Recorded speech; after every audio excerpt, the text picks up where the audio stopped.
নমস্কার, ইচ্ছে পূরণ চ্যানেলে সকলকে স্বাগত জানাই।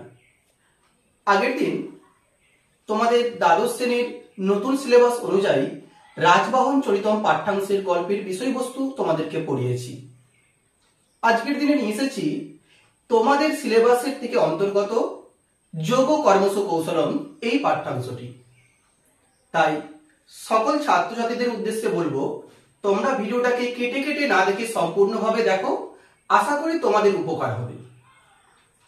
আজকের পাঠ্য বিষয় যোগ কর্মসু কৌশলম। আমি দেখো বোর্ডে লিখে দিয়েছি যোগ কর্মসু কৌশলম, সংস্কৃতে বলা হয় ইয়োগ কর্মসু কৌশলম। এই যোগ আগে জানতে হবে যে পাঠ্যাংশের যেটির নাম রয়েছে সেই নামের যথার্থতা কি, সেই নামের বঙ্গার্থ কি। যোগ, এই যোগ কথাটির অর্থ হলো একাগ্র বা একাগ্রতা, সোজা কথায় যাকে আমরা বলি ধ্যান। কর্মসু, কর্মসু কথার অর্থ কি না, কর্মসু কথার দ্বারা এখানে সকল কর্মকে বোঝানো হয়েছে। কৌশলম, এই কৌশলম কথাটির দ্বারা দক্ষতাকে বোঝানো হয়েছে। অর্থাৎ আমি যদি পুরো কথাটাকে একসাথে বলি তাহলে একাগ্র চিত্রে সকল কর্মের দক্ষতা অর্জন করাকেই বলা হয় ইয়োগ কর্মসু কৌশলম। বোঝা গেল? তাহলে যোগ কর্মসু কৌশলম কথাটির অর্থ কি না, একাগ্র চিত্রে সকল কর্মের দক্ষতা অর্জনকেই বলা হয় যোগ কর্মসু কৌশলম। এবার তোমাদেরকে জানতে হবে এই যোগ কর্মসু কৌশলম কথাটি কোথা থেকে এসেছে না, যোগ কর্মসু কৌশলম কথাটি এসেছে শ্রীমদ্ ভগবত গীতা থেকে। কি বললাম? শ্রীমদ্ ভগবত গীতা থেকে এসেছে যোগ কর্মসু কৌশলম। এই শ্রীমদ্ ভগবত গীতা সম্পর্কে একটু পরে বলছি, আগে জেনে নিতে হবে আমাদেরকে শ্রীমদ্ ভগবত গীতার উৎস কি, শ্রীমদ্ ভগবত গীতা কোথা থেকে এসেছে না, শ্রীমদ্ ভগবত গীতা এসেছে মহাভারত থেকে। কি বললাম? মহাভারত থেকে শ্রীমদ্ ভগবত গীতা এসেছে। আচ্ছা, মহাভারত কেন বলা হচ্ছে? আগে আমাদেরকে জানতে হবে মহাভারত নামকরণটা কেন হলো। ভরত রাজার বংশানুক্রমিক আলোচনাকে কেন্দ্র করে এই নামকরণ করা হয়েছে মহাভারত। এবার জানতে হবে মহাভারতের রচয়িতা কে না, মহাভারতের রচয়িতা পরাশর মুনির পুত্র কৃষ্ণ দ্বৈপায়ন বেদব্যাস। কি বললাম? পরাশর মুনির পুত্র কৃষ্ণ দ্বৈপায়ন বেদব্যাস।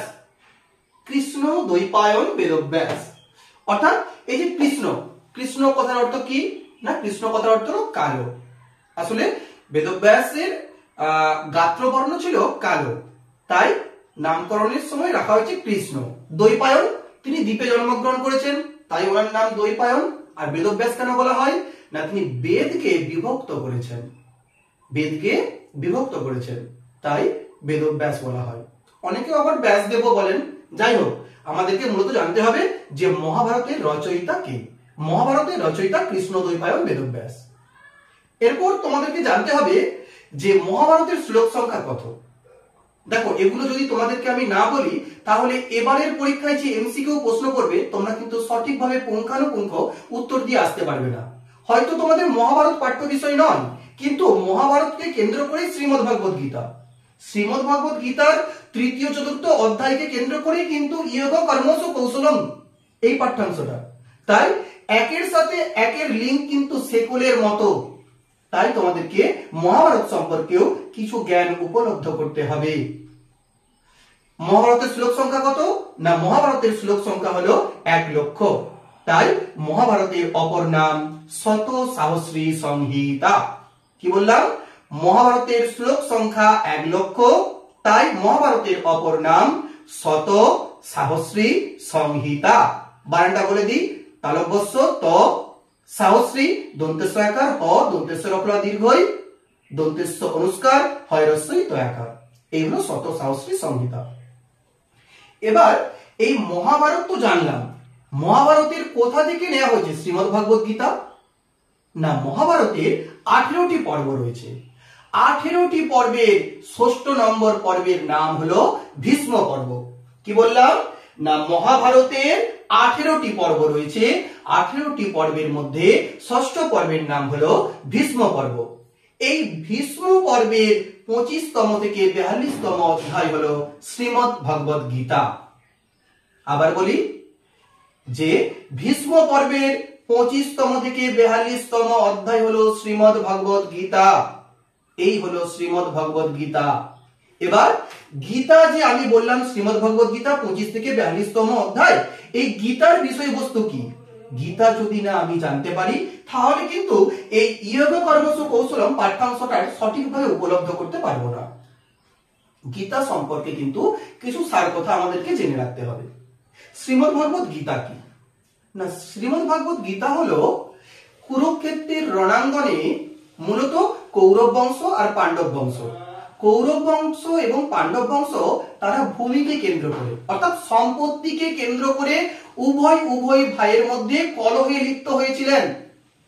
এই কলহ নিবারণের জন্যই কুরুক্ষেত্রের রণাঙ্গনে এক মহাযুদ্ধের সৃষ্টি হয়। এই মহাযুদ্ধ যখন সম্পূর্ণভাবে প্রস্তুত হয়েছে, একদিকে কৌরবরা অপরদিকে পাণ্ডবরা তারা সারিবদ্ধভাবে দাঁড়িয়ে রয়েছে। কিছুক্ষণ পর দেখা গেল যে ভগবান শ্রীকৃষ্ণ তিনি রথ চালিয়ে নিয়ে আসছেন, পেছনে রথের দাঁড়িয়ে রয়েছে গান্ডীব অস্ত্র ধারণ করে স্বয়ং তৃতীয় পাণ্ডব অর্জুন। তিনি রথে কুরুক্ষেত্রের রণাঙ্গনে প্রবেশ করলেন। প্রবেশ করা মাত্রই দেখতে পেলেন যে তার প্রতিপক্ষ হয়ে তার বিপক্ষ হয়ে দাঁড়িয়ে রয়েছে তারই জ্ঞাতি ভ্রাতা দুর্যোধন দুঃশাসন, তার নিজের পিতামহ ভীষ্ম তিনি বিপক্ষে দাঁড়িয়ে রয়েছেন। ছোট থেকে যার কাছে তৃতীয় পাণ্ডব অর্থাৎ পঞ্চপাণ্ডব সকলেরাই যার কাছে অস্ত্র শিক্ষা গ্রহণ করেছেন, সেই অস্ত্র শিক্ষা যার কাছে শিখেছেন অর্থাৎ অস্ত্রগুরু দ্রোণাচার্য, তিনিও তার বিপক্ষে গিয়ে দাঁড়িয়ে আছেন। এমতো অবস্থায় অর্জুন হতভম্ব হয়ে যায়। তিনি ভাবেন যে আমি কার বিরুদ্ধে যুদ্ধ করব? নিজস্ব আত্মীয় মধ্যে দিয়ে, নিজস্ব ভাইদের মধ্য দিয়ে? না, এই যুদ্ধ করা আমার পক্ষে সম্ভব নয়। তিনি সাথে সাথে মনস্থির করেন তিনি যুদ্ধ থেকে সরে আসবেন। এমন ভাবনার পরে তিনি গান্ডীব অস্ত্রকে নামিয়ে দেন। এমতো অবস্থায় ভগবান শ্রীকৃষ্ণ অর্জুনের উদ্দেশ্যে বলেন, হে সখা, তুমি ক্ষত্রিয়, তোমাকে ক্ষত্রিয় ধর্ম পালন করতে হবে। তুমি জানো না ক্ষত্রিয় ধর্মের কাজ কি? আমরা তো গীতাতেই পড়েছি যে স্বধর্মে নিধনং শ্রেয় পরধর্ম ভয়াবহ, অর্থাৎ নিজ ধর্ম গ্রহণ করতে এসে যদি তোমার বিনাশ হয় তাই ভালো, কিন্তু পরধর্ম গ্রহণ করা উচিত নয়। তাই তুমি যখন ক্ষত্রিয়, তোমাকে ক্ষত্রিয় ধর্ম পালন করতেই হবে। একথা শোনা মাত্র, এই ক্ষত্রিয় ধর্মের বিবরণ পাওয়া মাত্রই, ক্ষত্রিয় ধর্ম সম্পর্কে অবগত হওয়ার পরেই অর্জুন এই যুদ্ধে রাজি হন। তিনি পুনরায় আবার গান্ডীব অস্ত্র তুলে ধরেন এবং কুরুক্ষেত্রের রণাঙ্গনে এই আত্মীয়, এই পিতামহ ভীষ্ম, এই অস্ত্রগুরু দ্রোণাচার্য এদের বিরুদ্ধেই তৃতীয় পাণ্ডবদের অর্থাৎ পাণ্ডব পক্ষের সাথে কৌরব পক্ষের যুদ্ধ হয়। এই যুদ্ধ 18 দিনে হয়েছিল এবং এই যুদ্ধের 18 দিনের এক একটি দিন এক একটি অধ্যায় নামে পরিচিত। তাই গীতাতে অষ্টাদশ অধ্যায় রয়েছে। গীতার শ্লোক সংখ্যা কত না 700। তাই গীতার অপর নাম কি না সপ্তশতী। এই হলো শ্রীমদ্ ভগবদ গীতা। এবার আমি বলবো ইয়োগ কর্মসু কৌশলম এই পাঠ্যাংশের মূলত বিষয়বস্তু কি। মূলত তোমাদেরকে শ্রীমদ্ ভগবদ গীতার তৃতীয় এবং চতুর্থ অধ্যায়ের কতিপয় শ্লোক, মূলত 10টি শ্লোককে নিয়ে তোমাদের পাঠ্যাংশটা করা হয়েছে। এই পাঠ্যাংশের মধ্যে কি রয়েছে? এই পাঠ্যাংশের মধ্যে বলা হয়েছে মানুষের জীবনযাপন সম্পর্কে। বলা হয়েছে যে মানুষ একটা সামাজিক জীব, মানুষ তিনি সংসারের মধ্যে থেকে সর্বদা তার জীবনটাকে পরিচালনা করে থাকেন। কিন্তু কিছু মানুষ রয়েছে যারা সংসারের মধ্যে থেকেও সৎ কর্মের মাধ্যমে পরম ব্রহ্মের উপাসনা করেন।